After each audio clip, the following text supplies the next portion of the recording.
Okay, we're in Mark chapter 13, and we're in verse 1 of chapter 13. And Jesus is giving them a warning 40 years in advance. And this will be for anyone who would hear it. And there are going to be no Christians in Jerusalem come AD 70, and Josephus writes that. There will be no Christians inside Jerusalem come AD 70 because of this warning, and he's going to give it. And it is to be taken seriously by them, and obviously they did take it seriously, that they understood the signs. This is the destruction of Jerusalem will have signs to it. But he's going to speak of that distant day. That's not the destruction of Jerusalem, because that's going to be 40 years from the point at which he's giving this warning. There's going to be that distant day that there are no signs for that. There's a warning for it. There's plenty of warnings for it, but there is no sign. And when I say warning, I mean from Scripture. Scripture tells us of that distant day, and how distant is it from now, we don't know. But that would be the return of Christ and final judgment. This is the destruction of Jerusalem, which Jesus is giving this warning in AD 30. 40 years from this point, AD 70, Jerusalem and the temple and everything in there is going to be destroyed. And let's just begin with verse 1. Mark 13, verse 1. Then he went out of the temple. As he went out of the temple, one of his disciples said to him, "Teacher, see what manner of stones and what buildings are here." Now, Jesus has been going into the temple. He's already gone in and he cleared out the money changers. He has been teaching. The last thing we have seen from here in the book of Mark is his lesson of the widow with the two mites, which is a powerful lesson concerning that of giving, that while as far as value is concerned, as far as dollar value is concerned, or denarii value is concerned, she gave very, very little. And others were giving a lot. But there was truly a sacrifice on her part because she gives her entire livelihood. That's what Jesus said.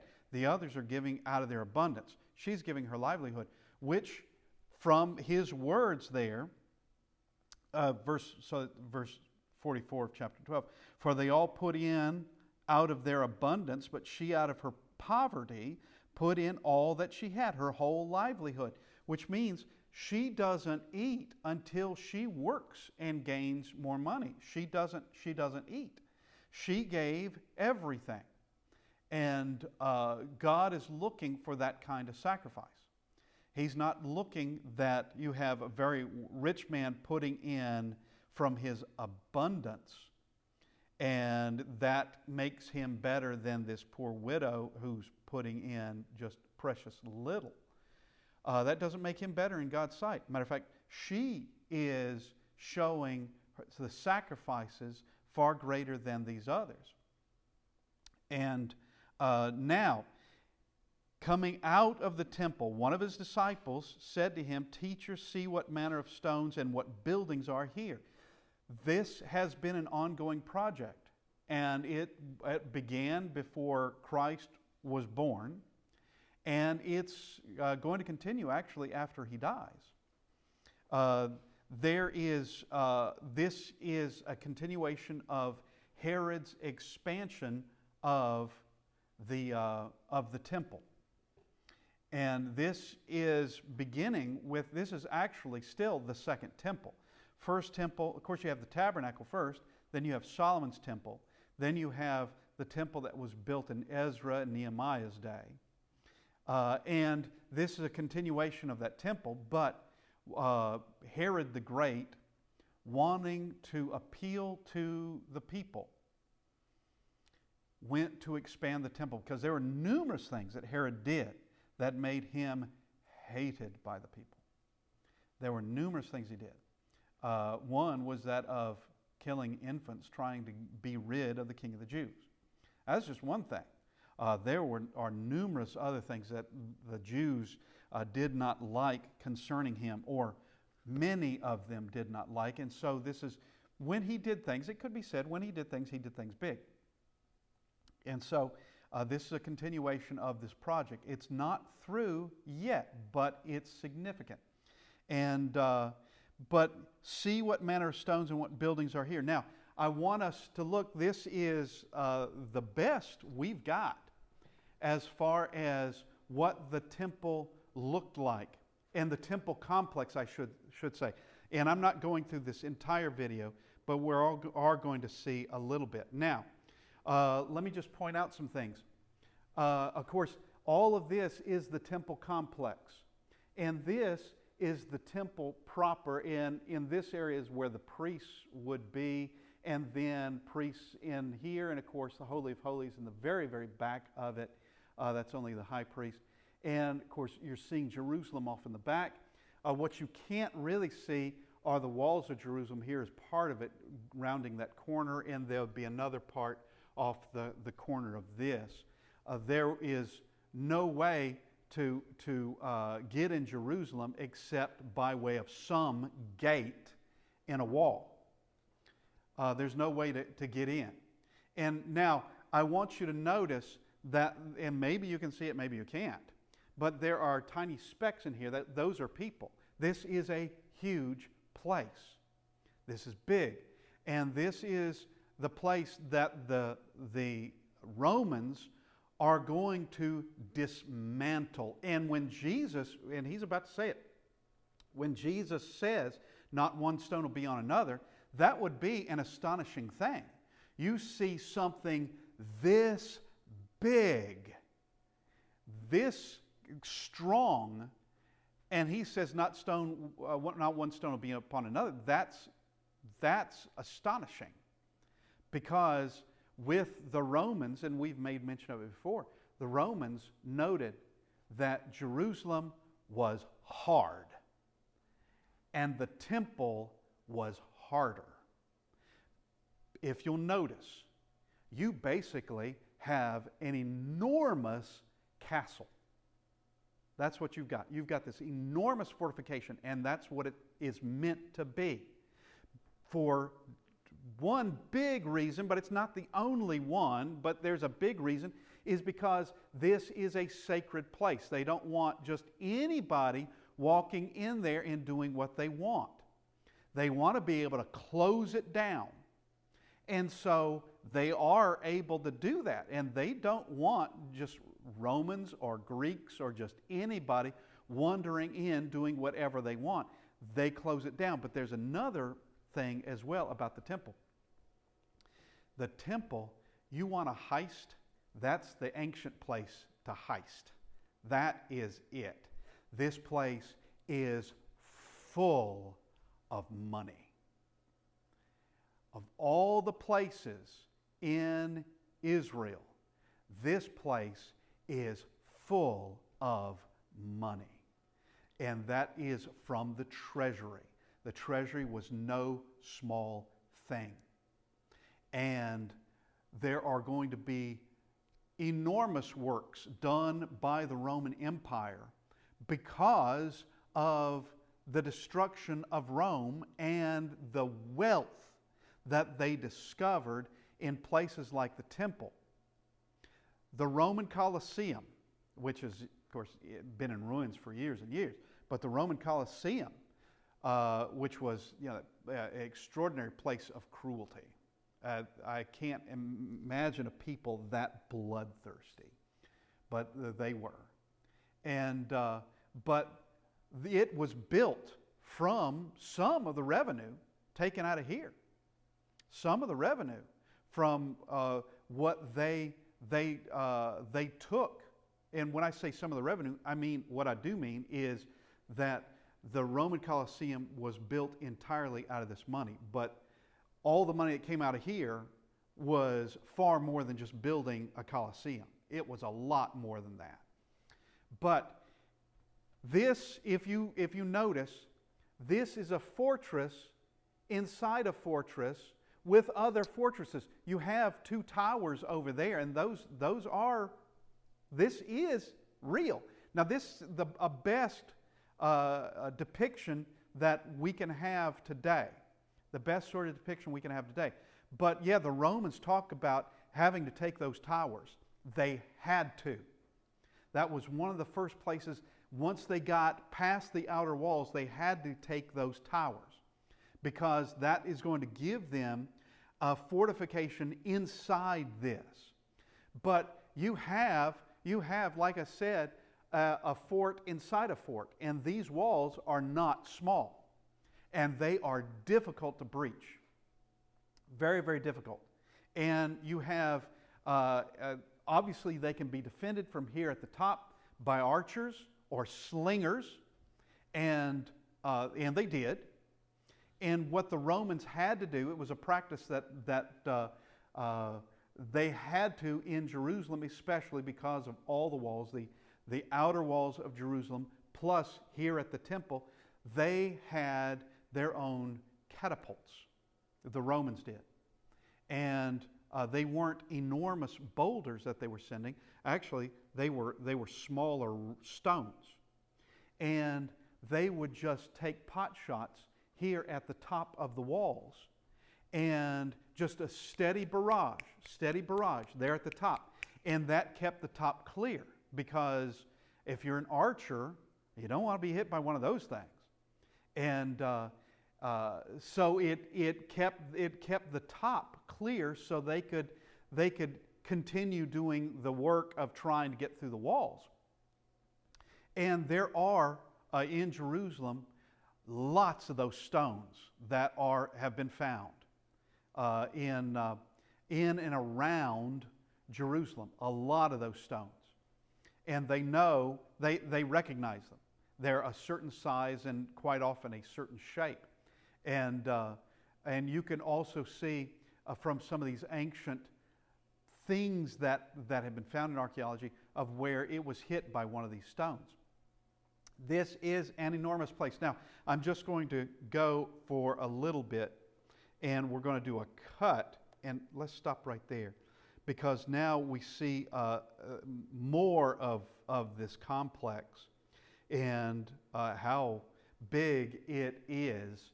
And Jesus does teach in the temple. And you can see from this that, like Solomon's porch, which one of these is that? And you have all these places where you could have a class. And thousands of people can be in this place.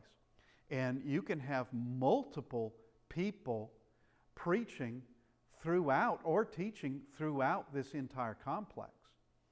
And none of it disturbs what's going on in here. What goes on in here cannot be disturbed. And it doesn't disturb, actually, in here. None of it disturbs that. And there are stories from the Romans that there's no way to know which way is true. And you've got the fog of war, and things just happen. Things just happen. But it is said that Titus wanted to save the temple as a trophy. He wanted to save it. But there is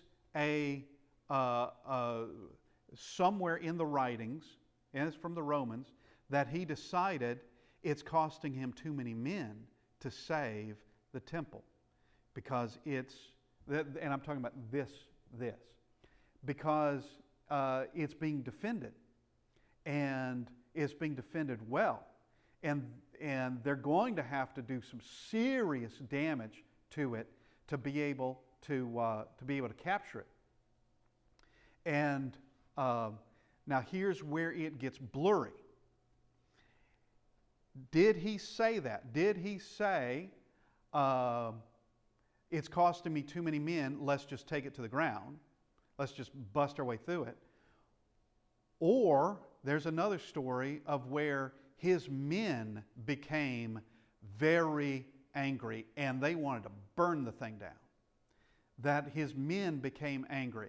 His men just becoming infuriated by the level of defense in this thing, that they had had enough and were going to take it down. It doesn't matter which way is which.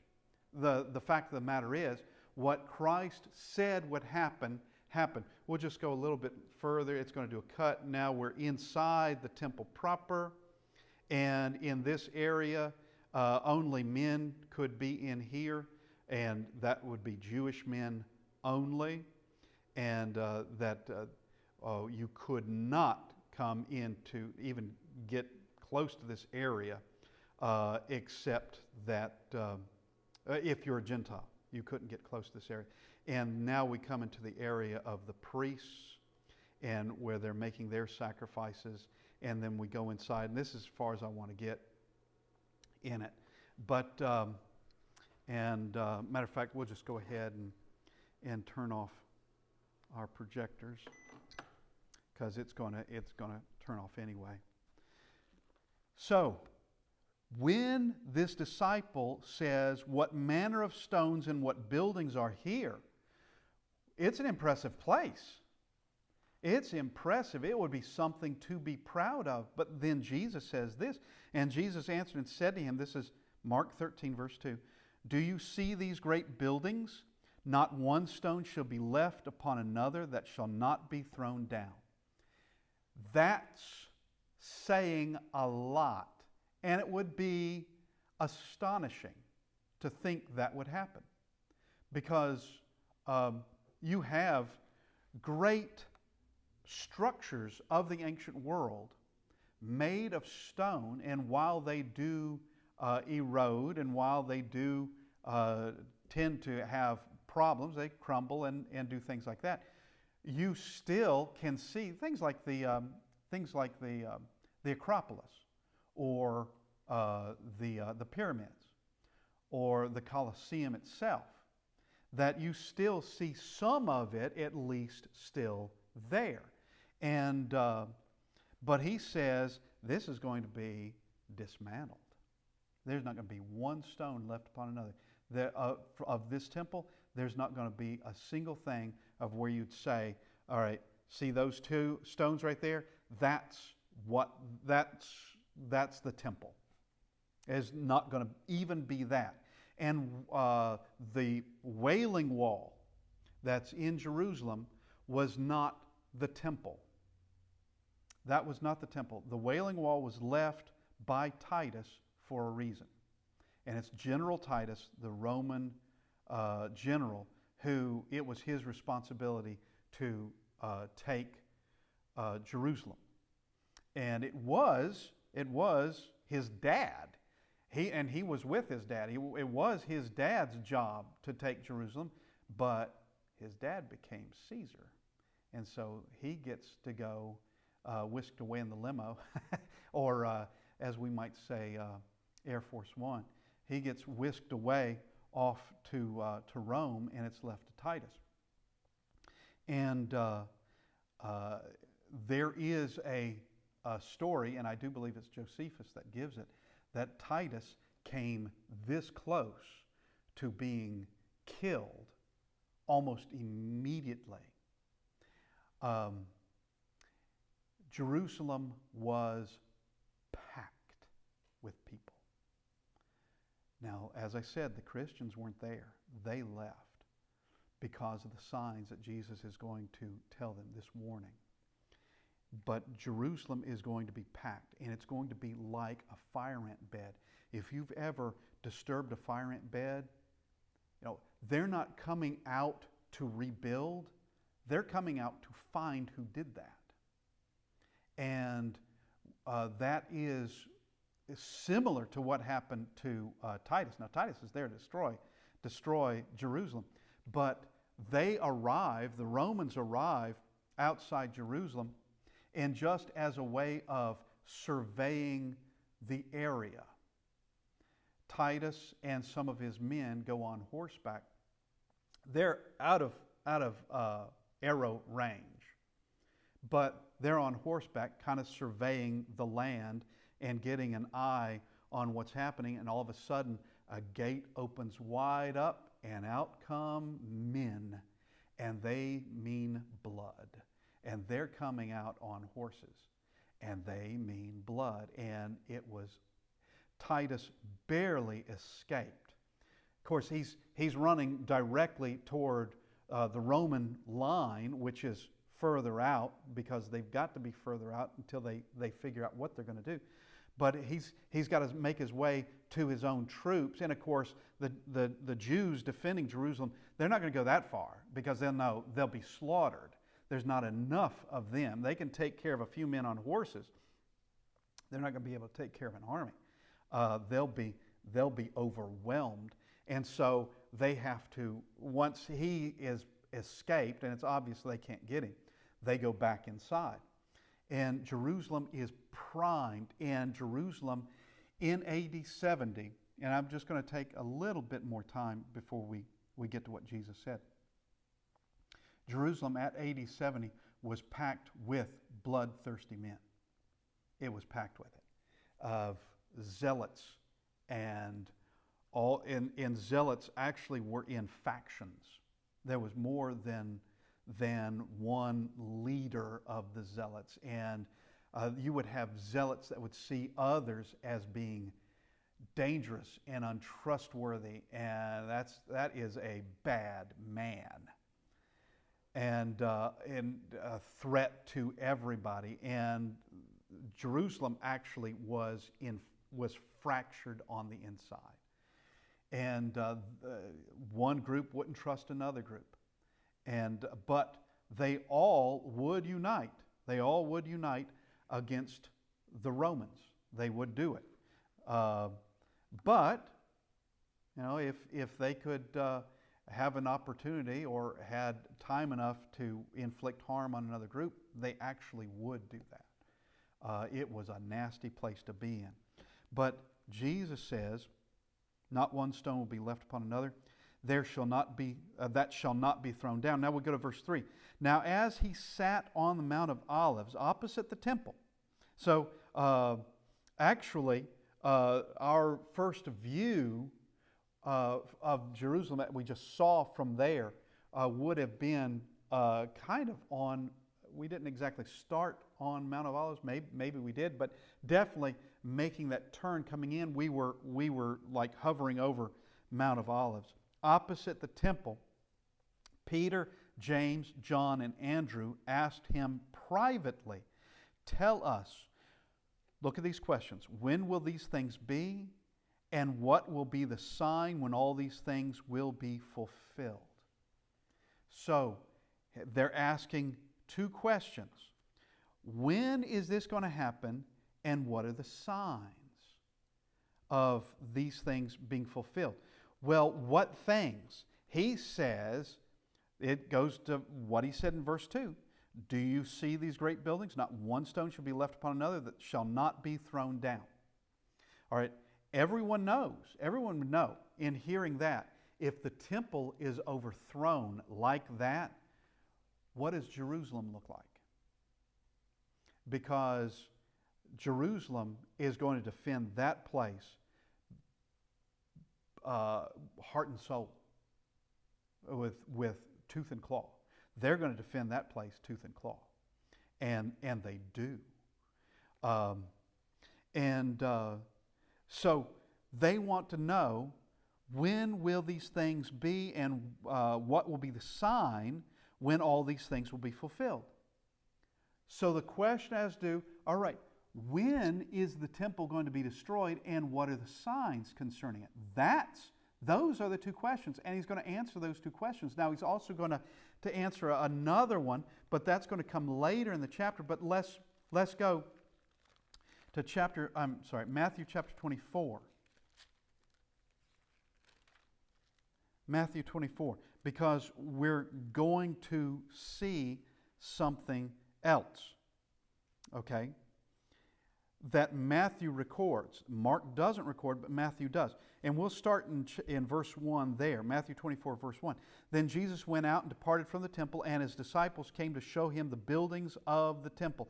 And Jesus said to him, Do you not see all these things? Assuredly, I say to you, not one stone shall be left upon another that shall not be thrown down. Now, as he sat on the Mount of Olives, the disciples came to him privately, saying, now we know who it was, who the disciples were, because Mark's going to tell us that it was Peter, James, John, and Andrew. Matthew doesn't tell us. They came to him privately saying, Tell us, when will these things be, and what will be the sign of your coming and of the end of the age? All right, there's a little bit more of a question in this, in Matthew. A little bit more. So Jesus is going to answer all of these questions. He's going to answer it. We go back to Mark 13. And Jesus, verse 5, and Jesus answering them, began to say, Take heed that no one deceives you. Now, he's going to talk about what's going to be happening in the near future, because he tells them, don't let anyone deceive you. Don't let anybody deceive you. And it comes down all the way to us as well, because he's saying this is going to happen. What's going to happen? For many will come in my name saying, I am he, and will deceive many. Now, this is another one of those prophecies of Christ that so many ignore. It'd be hard to find someone who is, has any kind of knowledge at all and is not insane. It'd be hard to find anyone that would ever say, no one ever claimed to be the Christ after Jesus of Nazareth. There were those that claimed to be the Christ before, and there have been a host that have claimed it afterwards. And he says it's going to be the case. He said that's going to happen, saying, I am he, and will deceive many. In our own lifetime, there have been men who have claimed to be the Christ, and they have been from all nationalities. And I do mean all kinds of nationalities who have said they are the Christ. There was a man, he's dead now, but he was Korean, South Korean, and I know his group is still around, but he claimed to be Christ who has returned. Okay? That, he was Jesus of Nazareth back in the first century, but now he has returned as a South Korean. There was Yahweh ben Yahweh, who spent quite a number of years in prison in South Florida. Yahweh ben Yahweh means God, Son of God. There is I'm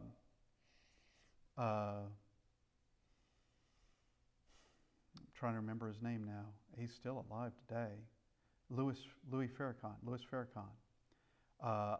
Maybe not all the time, but he has stated that the Christ wasn't born in Bethlehem.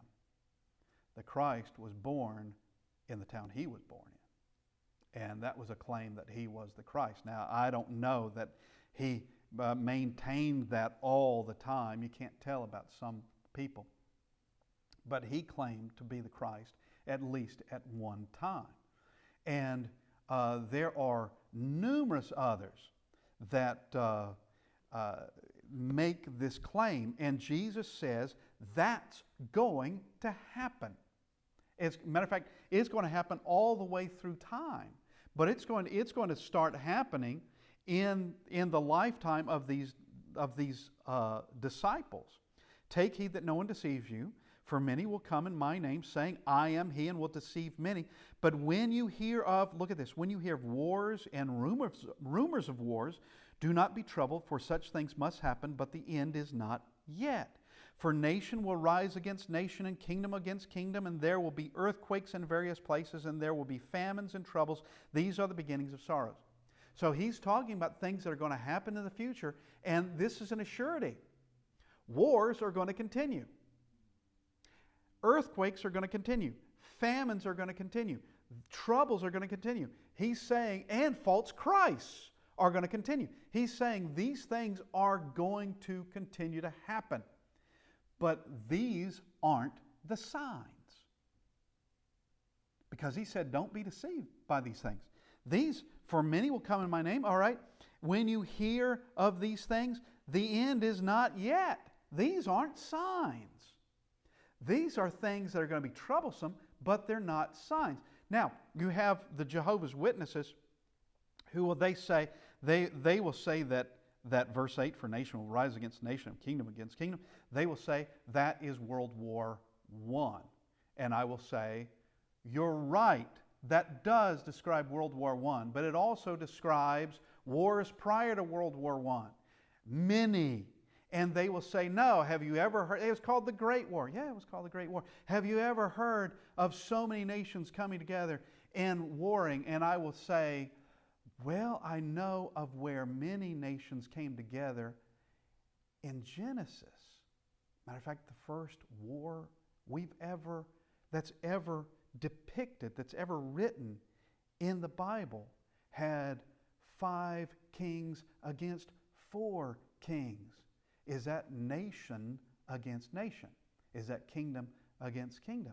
Also, might I remind you that while World War I was truly mechanized warfare, as we've not seen before, all we have to do is go back to the Napoleonic Wars a century earlier, and we will find where, yeah, it was nation against nation. It's all, you had the British and the Polish and the Austrians and the Italians and the Russians and the Prussians and the Germans. That sounds like nation against nation. But we don't have to go that far in history to find that sort of thing. It's been going on for a long time. But let's look at the wording. For nation will rise against nation. That's 2 nations. It's not plural against plural. It just says nation will rise against nation and kingdom, singular, against kingdom, singular. It's just saying there's going to be warfare. There's going to be warfare. And this is not the end, nor is it signaling the end. The end is not yet. These are the beginnings of sorrows. But watch out. But watch out for yourselves, for they will they will deliver you up to councils, and you will be beaten in the synagogues. You will be brought before rulers and kings for my sake, for a testimony to them. Now he's talking about them, those disciples. And yeah, there will persecutions are not going to stop with the apostles or those first century disciples.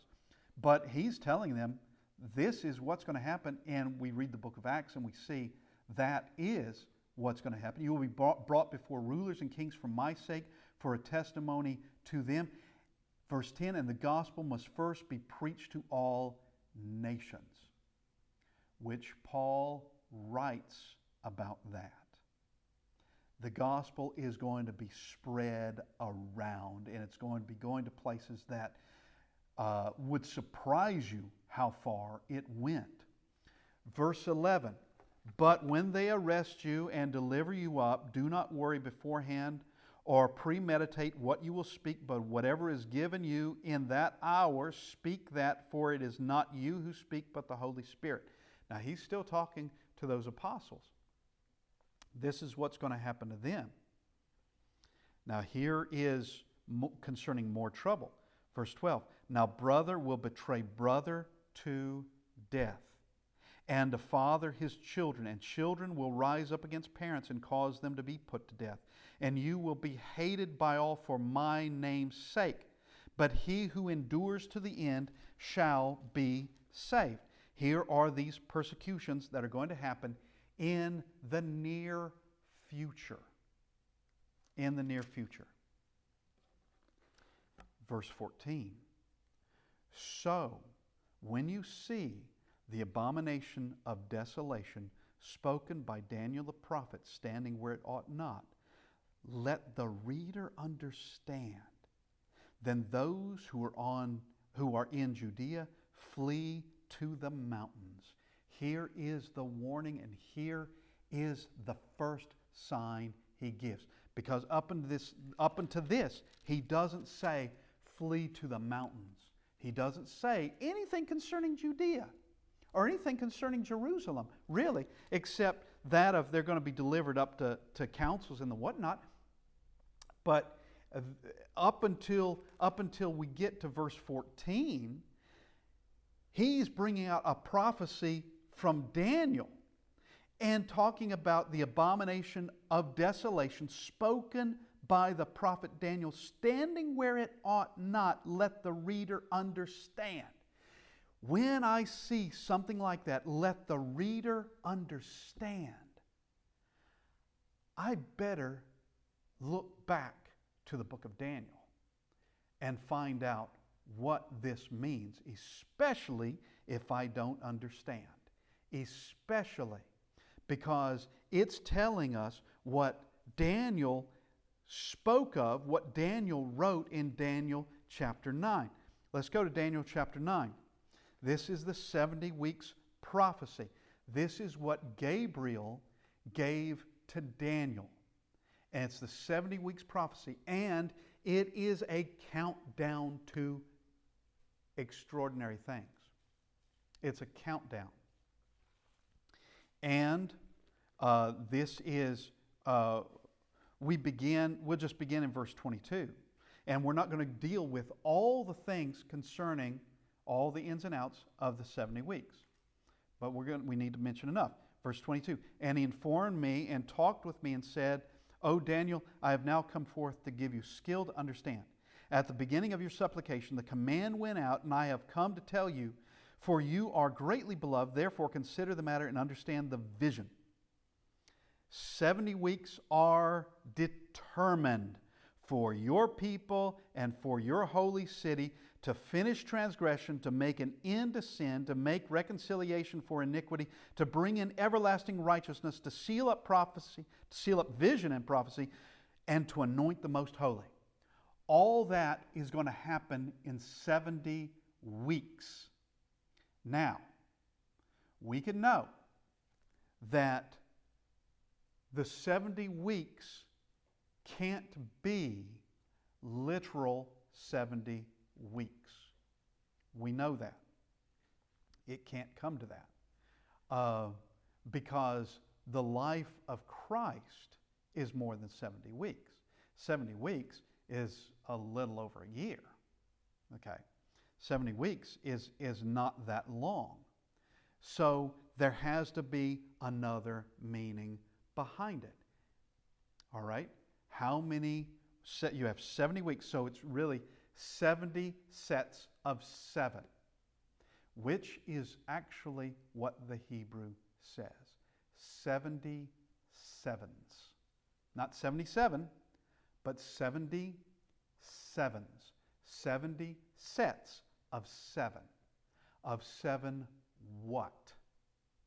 Of 7 years.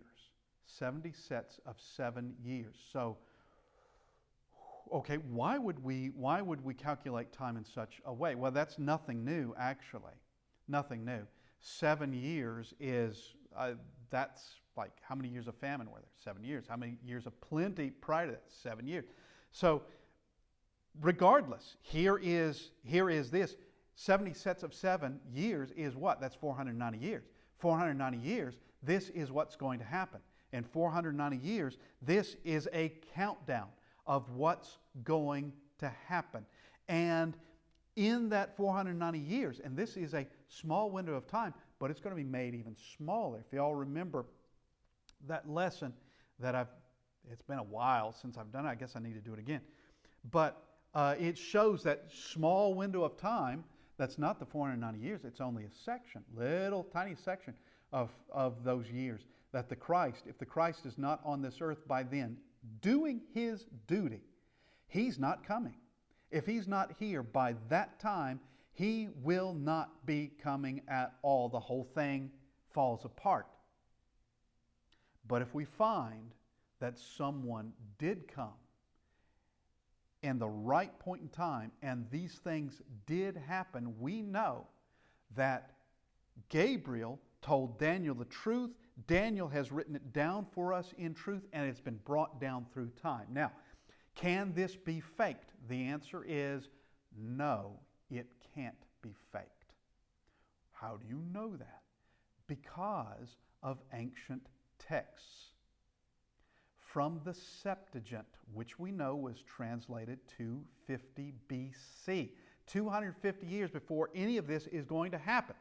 250 years, the Old Testament is translated, Hebrew Old Testament is translated into Greek in Alexandria, Egypt. The book of Daniel exists in the Septuagint with the 70 weeks prophecy. If that weren't enough, we also have the book of Daniel from the Dead Sea Scrolls. Also, we know that that was placed in the Qumran caves prior to AD 70. It was because of the Romans invading Israel that the Essenes had to hide their library because they were afraid it was going to be destroyed. Therefore, they are hidden in those caves.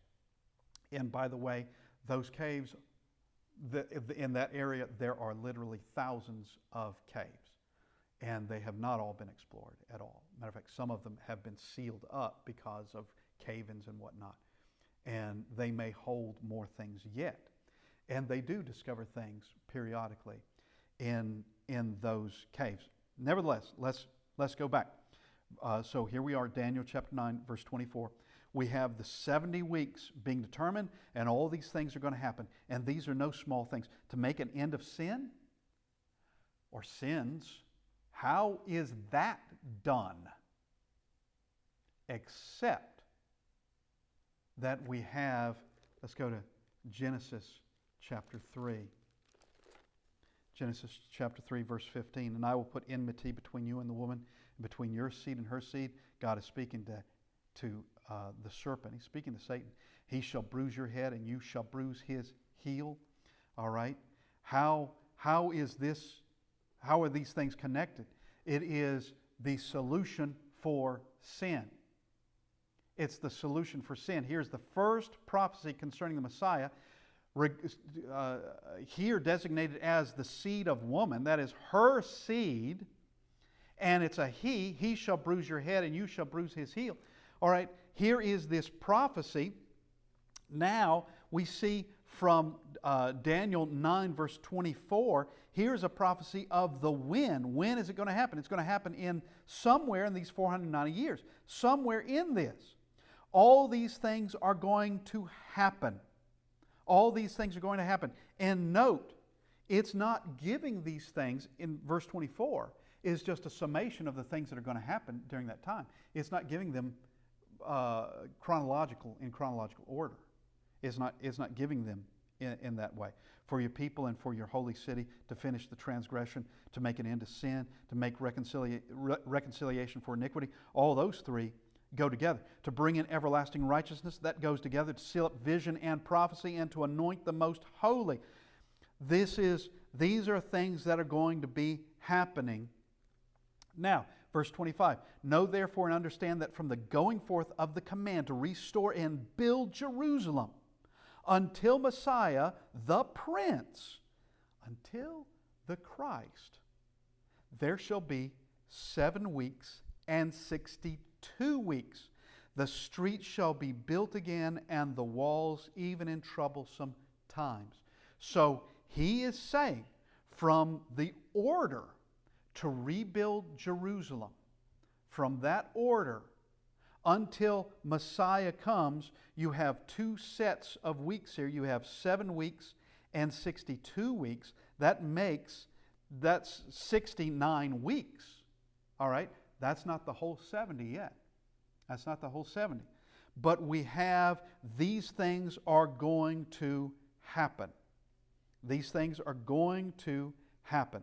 The streets shall be built again, even in troublesome times. So he's saying you've got 69 weeks and the Messiah is here. The Messiah is here. And we go from that call, and I guess we're going to have to do this lesson at some point coming up. But this actually, from that call, that official call from the king of Persia to rebuild Jerusalem, and we know that by year. And going then of those 69 weeks, that takes us actually to AD 27. And what would that be? That would be the baptism of Jesus. It's not his birth.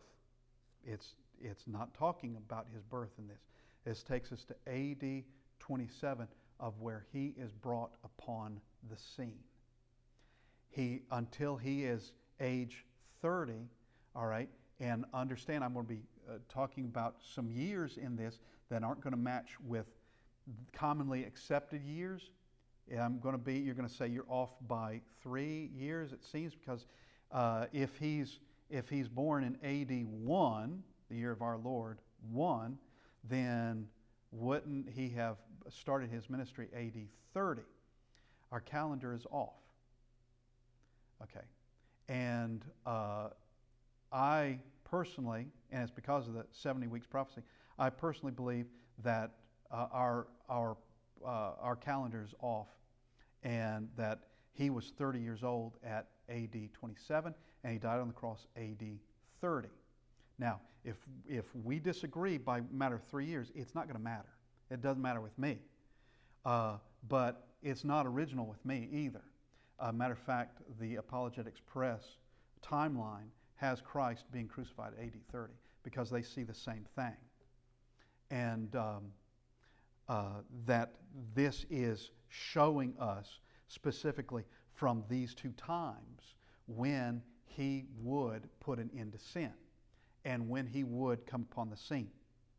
Now, this is a bad time to quit, but we're going to have to because our time has run out, and we will continue here in Daniel chapter 9 next week because we need to talk about the abomination of desolation that Daniel speaks about, because Jesus refers to it as applying to the temple and to Jerusalem. And so let's go ahead and call it a class for today, and I want to thank everybody for being here.